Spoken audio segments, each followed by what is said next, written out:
Happy Saturday, everybody. Oh my goodness me. So eclipses, equinoxes, karma releasing, Schumann resonance spikes, solar flares, all this yummy stuff, Venus retrograde, Mercury retrograde, all these cosmic alignments and things going on. Let's dive into it today. Let's open it up. Let's get some inspiration. Let's get some foresight. Let's figure out what's happening. Hi, my name is Alice. Welcome to my channel. If you've not been here before, thank you so much for being here.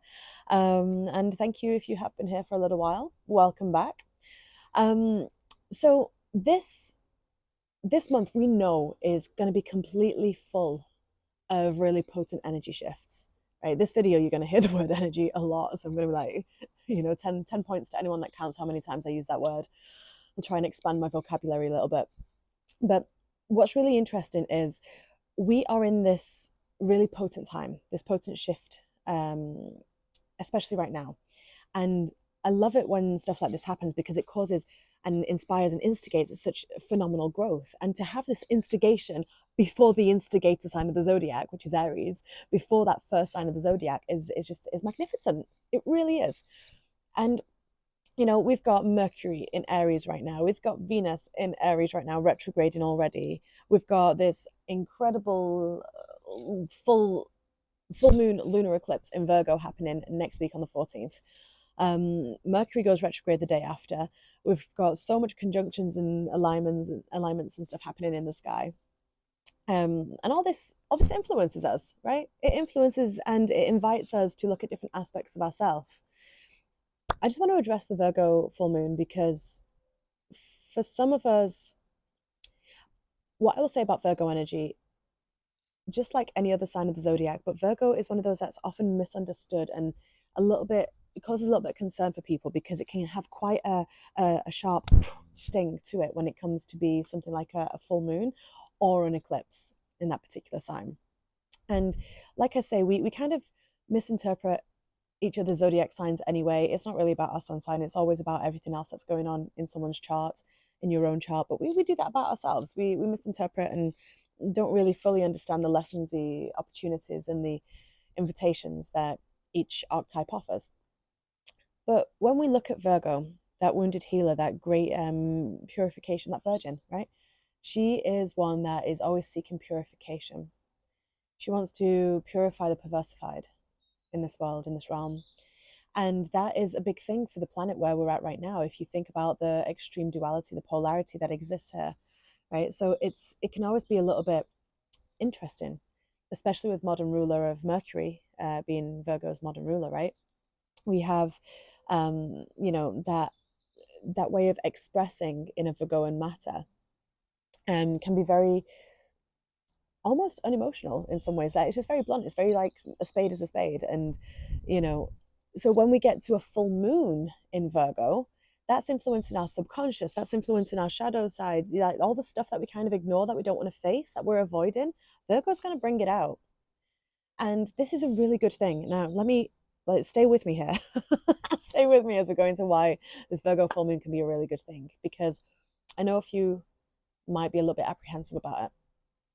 And Virgo does have a way of kind of being a little bit more black and white than some of the other signs, and especially when we've got a full lunar eclipse. If we think about what a lunar eclipse is, you have the sun, you have Earth, and you have the moon. So the moon is opposite the sun, which is why it's full, right? The light is shining past the Earth, bouncing back. And so full moon illuminates, it magnifies, it expands our water energy. Our water energy is our emotion. Our emotion is also our spirituality. They are the three things that tend to be influenced by the moon. And that's just matter of fact. It's a very Virgoan way of speaking right now. It's just a matter of fact. That's just what it is. And when it becomes a little bit tricky for people is when we've been hiding from ourselves. But what this really brings up to do, and I don't know whether Virgo is ever really looked at like this, but Virgo is also one that can feel a lot of shame, right? Can self-shame as well, particularly well, self-critique. But it's an opportunity to release shame, a massive opportunity to release shame, this eclipse. And so I don't know that anyone's really looking at it in this particular angle, but if not, then please, I invite you to. Because whatever Virgo full moon, especially full moon eclipse, is going to invite you to do is to accept the parts of you you've rejected and estranged. Accept the parts of you that you've pushed away that have been societally rejected. This eclipse has the potential to really clear within you such karma that has been created for yourself. That might be a controversial statement in its own right, but we create our own karma. It's just cause and effect, you know? And a lot of that is based in how we see ourselves, how we see experiences, how we see action, and whether we have compassion for it. Virgo is one of those signs that can be highly, highly, highly compassionate, but only once she has accepted herself and all parts of her, especially the shadows, especially those parts that are hidden away. And so this full moon really brings a lot of assistance in that. Because it's an eclipse, we also do have those death and rebirth moments. We're in that whole energy anyway, because we're coming up to Easter, right? We're coming up through that those 6 weeks there. That's always a theme around this time of year. But really, when we look at eclipses, it gives us the opportunity to really face some of the main lessons that we've chosen to take on in this life. And so let me paint this picture here. That is, we have come here in this body, we've grown our body, we're going, I'm going to come back to Earth. I want to have this really cool experience. I want to discover, explore, just really learn more about what it is to be on Earth and have all these energies around us, have all this stuff going on, have all these laws and principles and universal maxims to play with and to bind me. And then I'm going to fracture and fragment my own psyche. This is what we do. We get into our body and we go, oh, I'm going to have this experience. And because it's in this age, in this era, you know, there's a lot of rejection. We have this illusion of separation. And when there's an illusion of separation, there is also a lot of fracturing that occurs, right? There is a lot of fragmentation that occurs. And it all happens within our emotional bodies, our mental bodies, within ourselves. That then projects outwards and creates the reality that we're in. You know, it's very, very simple when if we want to simplify it, we can do, in the sense that our electricity is, and our nervous system, our electricity, our brain, that's the masculine energy, that's the core anchoring point. And then after that you have the waters, so the emotion, the spirituality, the subconscious, right? And those two work together to create in union. They create, which is great. But then what we forget a lot of times as humans is that our subconscious is stored in our body first, which is why if you've got anything going on in your body, any chronic illness, any arthritis, anything that's going on in your body is healing you, holding you, trying to help you, trying to talk to you, trying to tell you what is hidden away in your subconscious. And then when we let the light of our consciousness illuminate that which we've been hiding from, which is what eclipses give us the opportunity to do, that part of the subconscious merges and connects and becomes clearer, purer, becomes more focused, and you're able to create what you want with more conscious divine will. You're able to create what you want rather than creating what you don't want by accident. And that's a really powerful place to be in. But it takes a lot of acceptance, a lot of self-love, self-acceptance, acceptance for one another, and, non-judgment. And the only way that we can actually really achieve non-judgment is by finding that about ourselves first, and then being able to show it to others. But we're all in this big swirling pot of energy, of stuff, of trauma, of experience, and we get to choose how we see it.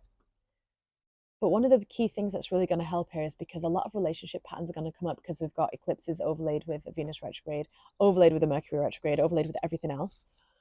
One of the really important things that's going to come up, aside from relationships, money, and things like that, vocation, work, one of the other things that's going to really come up here is the opportunity to make yourself more whole. Because when that moon is full and it's reflecting the light of the sun, and we are able to see through the language of our body, through our emotions, through how we feel, that which has been hidden, because remember, the moon represents our subconscious, the sun represents our consciousness, our life force, masculine energy, feminine energy. Because we're able to see it more, and then it gets completely eclipsed by the earth, by what we've already embodied. It is a very loud wake-up call. So use that. I will be running a 2-hour workshop on the 25th of March. Okay, so 25th of March, 7 till 9.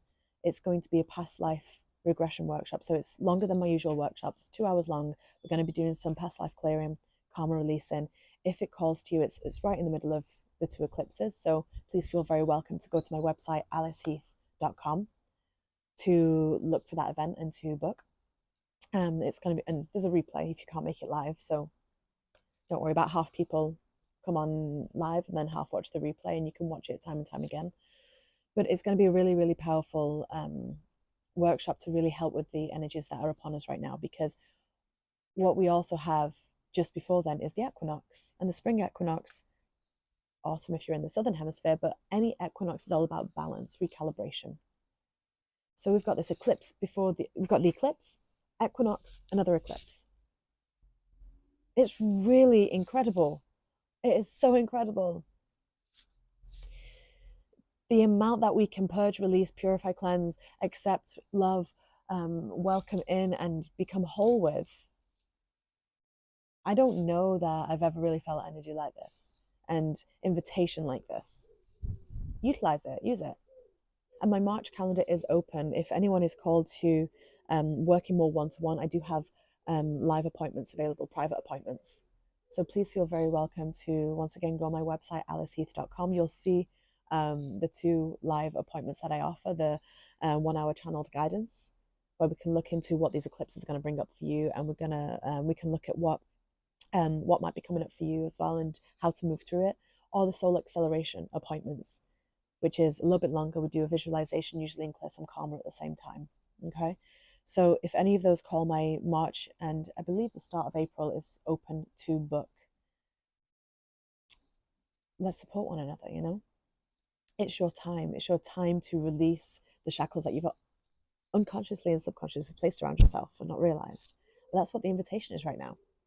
And I'm really looking forward to doing a video next week and seeing, around the eclipse, and just kind of seeing what comes up with that, and how this week has played out. But as with any eclipse energy, please take care on the roads, right? Please take care if you're driving anywhere. Please allow yourself extra time because of that Mercury retrograde energy as well. Extra time to get to places, extra time to do things, extra time, extra compassion if you think that someone said or meaning something with how they're talking or speaking. Chances are it's misunderstood, misinterpreted. That's going to be the Virgo moon energy and Mercury retrograde all having a little bit of fun together. But it invites us to lean into compassion more and patience more. And that's a beautiful thing, because in the world that we want to create, and we'd love people to, treat us in that way, we have to kind of lead that. If you want the mirror to smile back at you, you have to smile into the mirror, right? So, beautiful bird has just landed right above me. Hello. And the angel's saying, yes, we agree. All right, beautiful loves. I'm going to love you and leave you. Have a beautiful weekend. Enjoy this week. Just, laugh. There's nothing serious ever really going on here. It's all invitations to grow, develop, and discover more from our soul essence, our source essence. And we've got this incredible vehicle, this incredible body that's taken us along that journey. But remember, this body is going to have, your body is going to have a complete upgrade in these next few weeks. Complete rebirth. But remember, for the new version of you to birth, the old version has to die. And that can be a scary prospect for some, but don't worry. The butterfly version of you has already been depicted, drawn out, illustrated, created. You just have to go through that gooey process of being in the chrysalis. Okay? So much love to you. Bye for now.